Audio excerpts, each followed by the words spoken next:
buenas noches, mis amados hermanos y amigos. Que el Señor me los continúe bendiciendo de una manera muy especial en este hermoso día 17 de marzo del año 2022. Este es el año de la benevolencia divina. Y quiero darle la más cordial bienvenida en el nombre precioso de nuestro Señor Jesucristo, por haber separado también este tiempo para seguir en el estudio de la palabra de Dios. Quiero darle mi más profundo agradecimiento. Y le invito a que se ponga cómodo, cómoda, para que podamos iniciar. Antes de ello, queremos darle muchas gracias al Señor por todo lo que Él continúa haciendo en cada una de nuestras vidas. Tenemos que reconocer que Dios ha extendido sobre nosotros su gracia, su misericordia, su amor y su bondad. Y producto de ello es que hasta aquí nos ha ayudado y nos tiene juntos para seguir este estudio de la palabra del Señor. Queremos también darle gracias a Dios por todo lo que Él está haciendo en nuestro país y en las diferentes naciones del mundo. Disfrutamos de la gracia sobreabundante de nuestro Dios para salvación. Vamos a tener una palabra de oración. Padre amado, en el nombre precioso de nuestro Señor Jesucristo, queremos agradecerte tu bondad, tu gracia, tu misericordia, tu amor. Queremos darte gracias, Señor, porque nos concedes otra oportunidad de poder en el día de hoy seguir estudiando tu palabra. Este es un gran privilegio el que tú nos das. El Señor Jesucristo dijo: erráis ignorando las Escrituras y el poder de Dios. Y nuestros corazones, Señor, ansían conocer más de tu palabra, de ti, de la persona de Jesús, de tu Santo Espíritu, de tu propósito y de tu voluntad. Por ello pedimos que en este día, de una manera muy especial, tú nos des tu revelación, la coloques en nuestra mente y en nuestro corazón para que nos edifique y nos fortalezca, para que con ella tu Espíritu Santo acomode lo espiritual tuyo a lo espiritual nuestro, de tal manera que podamos reflejar tu imagen aquí en la tierra, manifestar el carácter de nuestro Señor Jesucristo, el fruto de tu glorioso y santo Espíritu. Por todo cuanto tú hagas en este día, hoy y siempre tendremos el cuidado de darte a ti toda la honra y la gloria, en el nombre precioso de nuestro Señor Jesucristo. Amén y amén. Bien, mis amados hermanos y hermanas, la semana pasada terminamos pues el capítulo número 3 de la primera carta del apóstol Pablo a la iglesia de Tesalónica. En el día de hoy continuamos entonces nuestro estudio en el capítulo número 4. Este capítulo número 4 es maravilloso, es hermoso, porque en él el apóstol Pablo nos exhorta a nosotros como iglesia a vivir una vida santa. Así que les presento la disertación que he titulado Vivir para agradar a Dios. Vamos a ver entonces los detalles de esto. Vivir para agradar a Dios significa que tenemos que andar en el camino de santidad. Pablo, aunque helenizado, era judío. Su visión de la vida, la religiosidad y la sexualidad están marcadas por la tradición judía, donde los conceptos sobre la pureza y la santidad son estrictos. Sin embargo, el apóstol se mueve por territorio en lo que todo es muy diferente. Muchos ritos de carácter sexual formaban parte de los cultos paganos, incluso la llamada prostitución sagrada. Los componentes básicos de la ética sexual paulina son judíos y se impusieron en las iglesias esparcidas por el Imperio Romano. Las y los cristianos gentiles debieron acomodarse a los requerimientos provenientes del judaísmo, o sea, a abstenerse de participar en prácticas sexuales consideradas impuras, lo que no debe haber estado exento de conflicto, producto del choque cultural. Así que en mi disertación del día de hoy voy a desarrollar mi tema en dos aspectos importantes. El primero, exhortación general a la santidad. El segundo, exhortación a la pureza sexual. Vamos a ver este primer punto, exhortación general a la santidad. Primera de Tesalonicenses capítulo 4, versículos del 1 al 3, la primera parte. Dice, por lo demás, hermanos, les rogamos y exhortamos en el Señor Jesús que conforme aprendieron de nosotros acerca de cómo les conviene andar y agradar a Dios, tal como están andando, así sigan progresando cada vez más. Ya saben cuáles son las instrucciones que le dimos de parte del Señor Jesús, porque esta es la voluntad de Dios. En este punto hay tres aspectos dignos de examinar. Uno, el capítulo se abre con el conocido por lo demás, que indica la transición a otro asunto, no el final de la carta. Le rogamos, el verbo rogar tiene en griego el sentido de preguntar y así se traduce con mucha frecuencia en los evangelios.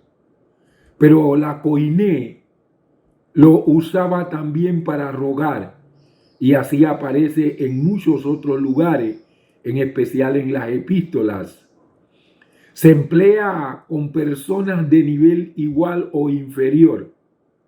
El verbo exhortar añade la idea de ungir o animar. Donde traducimos aprendieron, el griego dice recibieron. Es el mismo verbo del capítulo 2, versículo 13. El verbo agradar es el mismo del capítulo 2, versículo 4. Ya les había dicho Pablo que el evangelio había tenido tal acogida entre ellos que habían llegado a ser imitadores de Pablo y sus colaboradores y hasta del Señor, como lo dice en el capítulo 1, el versículo 6. Este aprendizaje que les llevaba a la imitación de los apóstoles y de Dios es el que aparece aquí en el versículo 9b. La vida del creyente ha de ser en cada momento tal que agrade a Dios, pues ese es el objetivo de una vida santa, como dice en el capítulo 2, el versículo 4. Más bien, según fuimos aprobados por Dios para ser encomendados con el evangelio, así hablamos, no como quienes buscan agradar a los hombres, sino a Dios, que examina nuestro corazón. Miren lo que dice la palabra del Señor en Romanos 12, versículo 1 y 2. Así que, hermano, les ruego por las misericordias de Dios que presenten sus cuerpos como sacrificio vivo, santo y agradable a Dios, que es el culto racional de ustedes. No se conformen a este mundo, más bien transfórmense por la renovación de su entendimiento, de modo que comprueben cuál sea la buena voluntad de Dios, buena, agradable y perfecta. El apóstol aquí ruega e insta a los fieles de Tesalónica a que ya no se comporten, ya que se comportan bien, abunden más en esto, que se comporten cada vez mejor. Esta exhortación al constante progreso se repite mucho en Pablo, quien no se contenta con un cristianismo vulgar, sino que aspira siempre a la perfección. 2. El apóstol da como razón para su ruego y exhortación el que, como aparece en el versículo 2, ya saben qué instrucciones, en el griego sería órdenes de tipo militar, le dimos por medio del Señor Jesús, esto es, con la autoridad recibida del Señor Jesús. De esta manera afirma Pablo su autoridad apostólica como la de un comandante que exhorta según las órdenes recibidas de su general en jefe.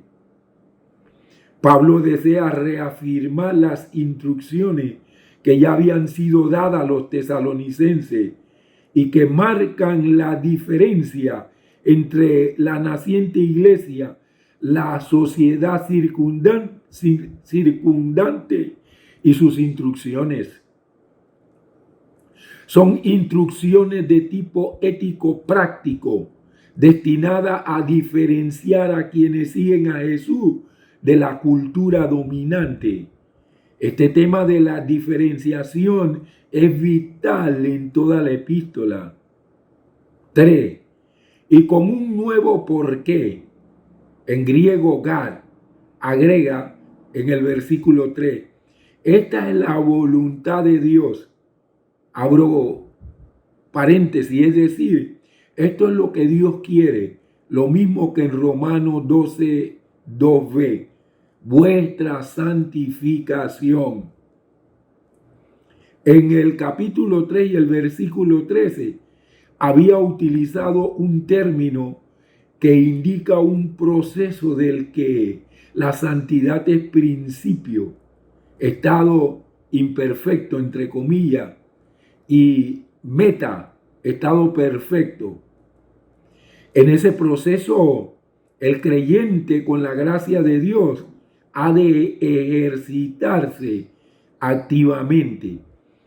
Es necesario que los que nos acerquemos a Dios participemos de su naturaleza divina, participemos de su santidad. Por eso Dios requiere que sus seguidores se consagren, nos consagremos a Él, que rindamos nuestra vida a Él de tal manera que seamos guiados, dirigidos y conducidos por el Espíritu Santo, llevados a una perfección en Cristo Jesús nuestro Señor. O sea que cada vez nosotros debemos madurar, debemos crecer en la gracia y en el conocimiento de nuestro Dios y de su voluntad. La santidad es vital para el desarrollo ministerial, para ser testimonio vivo de la obra que el Señor Jesucristo ha hecho en cada una de nuestras vidas. Es impresionante que hemos visto muchísimos ministros que después que se le ha asignado la tarea, la comisión, entonces han tenido grandes tropiezos. Y eso en realidad perjudica la extensión del Evangelio de nuestro Señor Jesucristo. Pero somos llamados a vivir una vida santa. Esa es la exhortación general del apóstol Pablo en este capítulo 4 de Primera de Tesalonicenses. Vamos al segundo punto, exhortación a la pureza sexual. Primera de Tesalonicenses capítulo 4, versículos del 3b al 8. Su santificación, que se aparten de inmoralidad sexual, que cada uno de ustedes sepa controlar su propio cuerpo en santificación y honor, no con bajas pasiones como los gentiles que no conocen a Dios, y que en este asunto nadie atropelle ni engañe a su hermano, porque el Señor es el que toma venganza en todas estas cosas, como ya les hemos dicho y advertido. Porque Dios no nos ha llamado a la impureza, sino a la santificación. Por lo tanto, el que rechaza esto no rechaza a hombres, sino a Dios, quien da su Espíritu Santo. Las normas sexuales eran muy bajas en el Imperio Romano y hoy en día en muchas sociedades no son más altas. La tentación de practicar relaciones sexuales fuera del matrimonio siempre ha sido poderosa. Ceder a ella puede tener resultados desastrosos. El pecado sexual siempre hiere a alguien, individuos, familia, negocios, congregaciones. No solo tiene consecuencias físicas, sino también espirituales. El pecado sexual es muy dañino, amado hermano, hermana. Miren lo que dice 1 Corintios 6:18. Huyan de la inmoralidad sexual. Cualquier otro pecado que el hombre cometa está fuera del cuerpo, pero el inmoral sexual peca contra su propio cuerpo. Oigan esto. Las actividades y deseos sexuales deben ser puestos bajo el control de Cristo. Dios creó el sexo para la procreación y el placer y como una expresión de amor entre un esposo y su esposa. La experiencia sexual debe limitarse a la relación matrimonial para evitar herirnos a nosotros mismos, dañar nuestra relación con Dios y con otros. Por eso, en estos versículos, el apóstol exhorta a los tesalonicenses a conservarse sexualmente puros. Es de notar que al dar a entender que todo lo que sigue entra en el proceso de la santificación deseada por Dios, los preceptos que siguen en los versículos 3b hasta el 6 están en infinitivo, como en una lista continua. 1. Comienza 3b por lo más general, que se aparten de la fornicación. Recordemos que el griego porneia indica todo acto sexual ilícito, ilegítimo, y comprende tanto la fornicación ordinaria como la vida en concubinato y la unión en grado prohibido. Ser santificado o ser hecho santo es el proceso de vivir la vida cristiana, la vida que le agrada a Dios. El Espíritu Santo opera en nosotros conformándonos a la imagen de Cristo, según Romanos 8:29. Sabemos que a los que antes conoció, también los predestinó para que fuesen hechos conforme a la imagen de su Hijo, a fin de que Él sea el primogénito entre muchos hermanos. La frase se halla con el mismo verbo y el mismo sustantivo en Hechos 15:29. Que se abstengan de cosas sacrificadas a los ídolos, de sangre, de lo estrangulado y de inmoralidad sexual. Si se guardan de tales cosas, dice el apóstol, harán bien, que les vaya bien. 2. Continúa los versículos 4 y 5, que cada uno de ustedes aprenda a controlar su propio cuerpo, literalmente vaso, de forma santa y honrosa, no en lujurias apasionadas como los gentiles que no conocen a Dios. Hay quienes traducen el griego keus, o sea, vaso, por la propia esposa, más bien que por el propio cuerpo. Sin embargo, el uso general de la escritura, ya desde 1 Samuel 21:5, es el de cuerpo y no solo el contexto posterior, sino aún el verbo katastai, que nunca se usa en griego con respecto a la esposa, favorecen esta opinión. En este versículo 3, lo de honor, abro paréntesis, forma honrosa en la NBI, cierro paréntesis, es probable que tenga el sentido que se da a entender en Primera de Corintios, capítulo 12, versículo del 22 al 26, que entre otras cosas dice, aún los miembros más innobles sirven para la gloria de Dios y del propio hombre.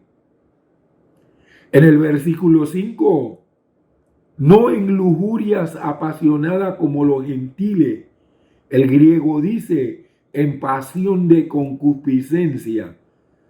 Miremos lo que dice Gálatas 5:24, porque los que son de Cristo han crucificado la carne con sus pasiones y deseos, cuyo sentido puede ser pasión que procede del mal deseo o pasión que conduce al mal deseo. En todo caso, esto confirma el significado de cuerpo en lugar del de esposa, con la que no se entiende lo de pasión de concupiscencia como cosa mala. La cultura grecorromana desarrolla concepciones muy diferentes a la cultura judía en lo que se refiere a la sexualidad. Muchas prácticas sexuales comúnmente aceptadas en Tesalónica y otros territorios gentiles representaban un escándalo entre los judíos. Incluso el hecho de que alguna de estas prácticas estuviesen relacionadas con los cultos religiosos. Pablo propone una nueva ética sexual basada en las ideas judías sobre la santidad y la honra. 3. El versículo 6 continúa la lista con dos infinitivos dependientes, como los de 3b y 4, de la santificación que Dios quiere en este versículo 3a. Si tenemos en cuenta que los verbos griegos significan respectivamente pasar por encima de uno y sacar ventaja, la traducción que se propone, no solo como más fiel al texto, sino también como muy expresiva, es que nadie se propase ni se aproveche de su hermano en esta materia, puesto que vengador, entre paréntesis, es él.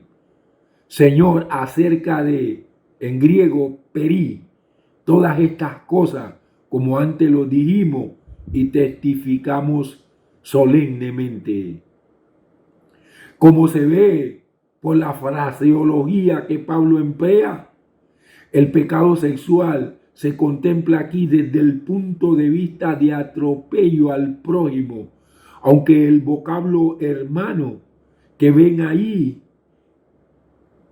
una generalización equivalente a prójimo, se refiere únicamente a los creyentes, solo con referencia a los de la misma raza, entre paréntesis judía, y en estilo directo hallamos ese vocablo aplicado a inconversos, como en Hechos 2:37b, y por supuesto a los hermanos según la carne en Juan 7:5. El abuso sexual de un hermano o hermana sube de punto cuando nos percatamos de que es también una especie de sacrilegio por ser el cuerpo del creyente, templo del Espíritu Santo, como dice Primera de Corintios 6:19. Dice, ¿o no saben que su cuerpo es templo del Espíritu Santo que mora en ustedes, el cual tienen de Dios y que no son de ustedes? El apóstol advierte solemnemente que Dios, entre paréntesis, en Cristo, castigará a los que se comporten de esa manera. 1 Corintios 5, del 1 al 13. Hay salvación en Cristo, pero la cruz no anula la justicia divina. Lejos de eso, la vindica y la cumple. Dios es todavía fuego consumidor, Dios de amor, pero también Dios de ira, Dios de salvación y Dios vengador. 4. El apóstol alude a otro motivo en el versículo 7. Pues no nos ha llamado Dios a impureza, sino a santificación. El apóstol ha dicho en el versículo 3a que lo que Dios quiere es nuestra santificación. Ahora dice, a eso nos llamó. En el actual pueblo de Dios, no menos que en el Israel de antaño, la consigna primera es, serán santos porque yo soy santo, como dice en Levítico 11:44 y 19:2. Dios es luz, totalmente luz, dice primera de Juan capítulo 1 versículo 5. Y el que no anda en luz no puede tener comunión con Dios, como dice primera de Juan 1, 6 y 7. Vemos pues que la impureza sexual es la antítesis de la santidad. Perdón, amados. Vemos pues que la impureza sexual es la antítesis de la santidad. 5. El versículo 8 apunta a otros dos motivos por los que hemos de procurar la santificación y evitar la impureza sexual. A. La autoridad divina. Así que el que desecha esto no desecha a un hombre, sino a Dios.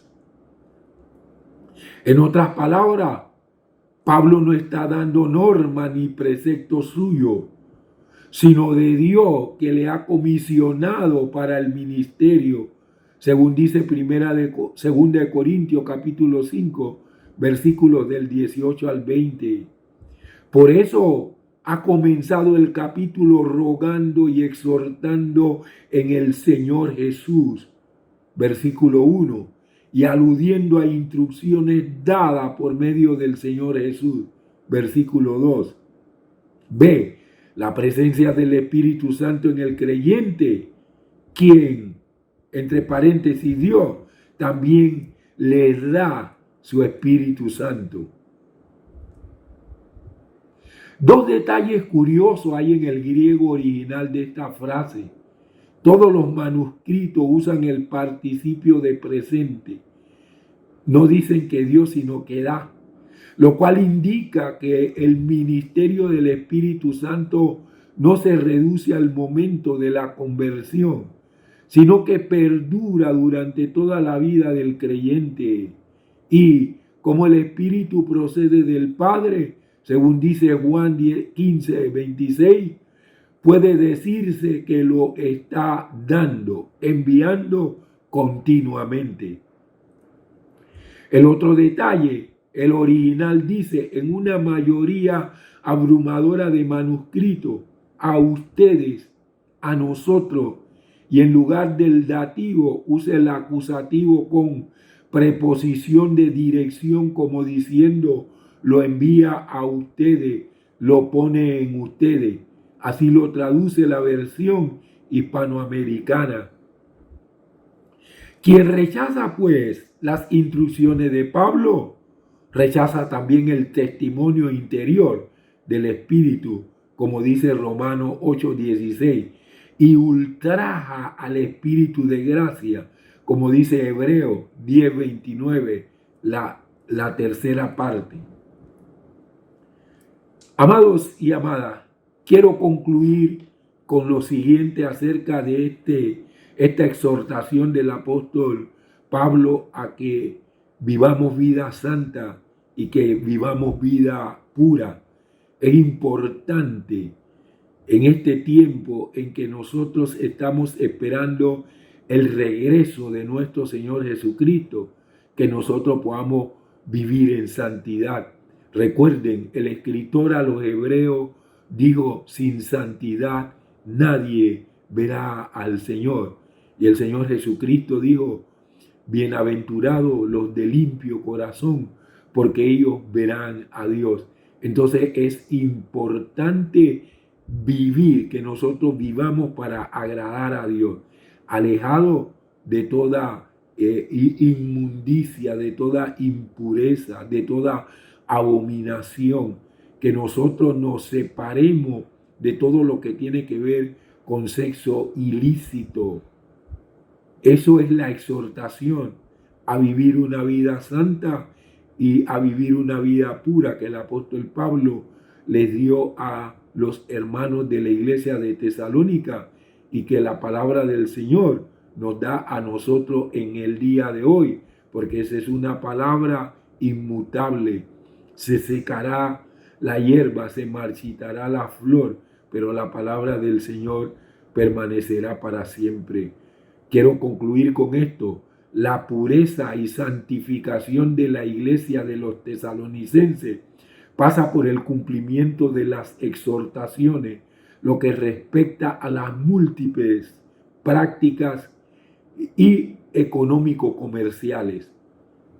Dios nos ordena apartarnos de toda impureza sexual, pero también el Señor nos ordena apartarnos de todo engaño, de toda mentira y falsedad en las relaciones económico-comerciales. Y ustedes saben que hay quienes les agregan a la factura. Esto es una cuestión desastrosa. Pero el Señor nos habla a nosotros y nos dice que nos tenemos que alejar de todas esas cosas que nos contaminan.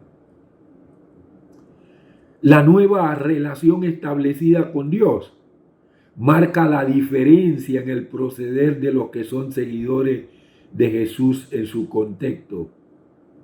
En este sentido, puede decirse que la iglesia comienza a ser un movimiento contracultural, es decir, opuesto a la cultura.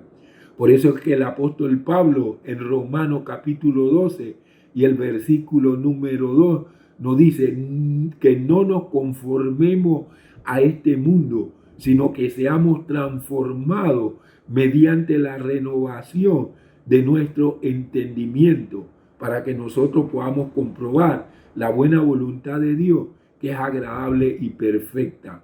Es tremendo. El movimiento de la iglesia es contracultural, o sea, en contra, opuesto a la cultura del mundo. Existen dos culturas, la cultura del reino de los cielos y la cultura del mundo. Los seguidores de nuestro Señor Jesucristo tenemos que caminar, ir en la senda de la cultura del reino de los cielos. La cultura del reino de los cielos es más alta, tiene que ver con consagración, tiene que ver con santidad. Por eso es que el Señor Jesucristo dijo que no obligaba a nadie a seguirle, pero dijo, si alguno voluntariamente quiere venir detrás de mí, en pos de mí, necesita negarse a sí mismo, tomar su cruz cada día y seguirme. Eso significa estar opuesto a la cultura de este mundo y adherirse a la cultura del reino de los cielos.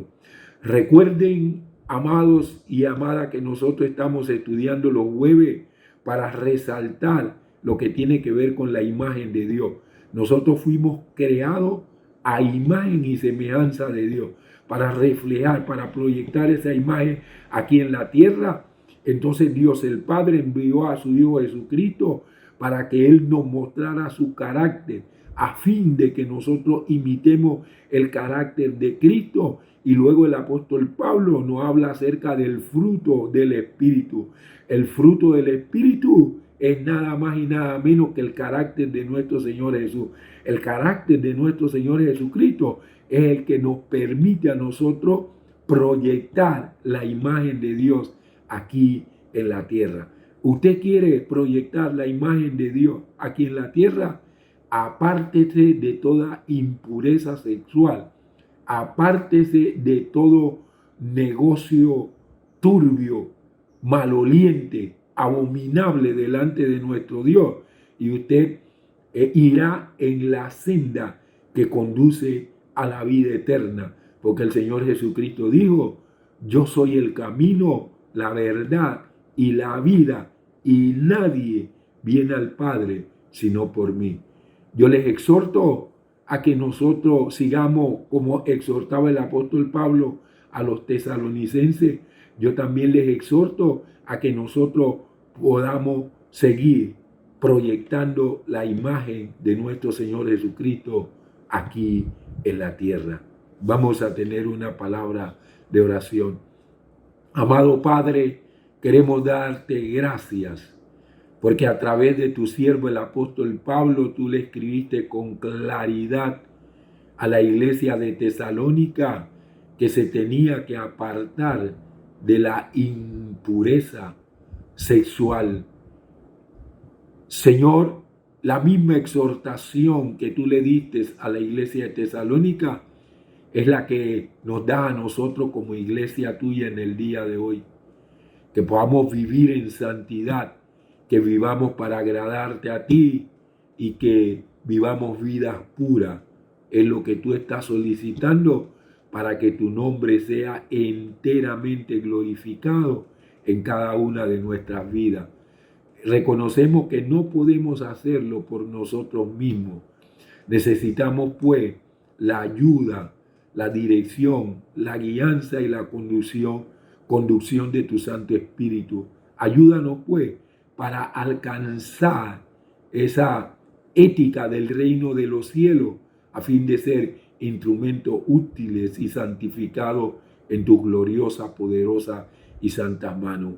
Muchísimas gracias por esta semilla que has colocado en nuestros corazones en este día. Siempre te lo agradeceremos y te daremos a ti toda la honra y la gloria en el nombre precioso de nuestro Señor Jesucristo. Amén y amén. Una vez más, muchísimas gracias, mis amados hermanos y hermanas, por haber estado conmigo en este tiempo de estudio de la palabra del Señor. Espero, si el Señor nos lo permite, volvernos a ver el próximo domingo a las 5 de la tarde, cuando continuaremos estudiando la persona y obra del maravilloso, santo y divino Espíritu. Hasta que llegue ese tiempo, que el Señor le bendiga, le prospere, le cubra, le guarde y le proteja de manera sobrenatural. Es el deseo de mi corazón. Saludos y bendiciones.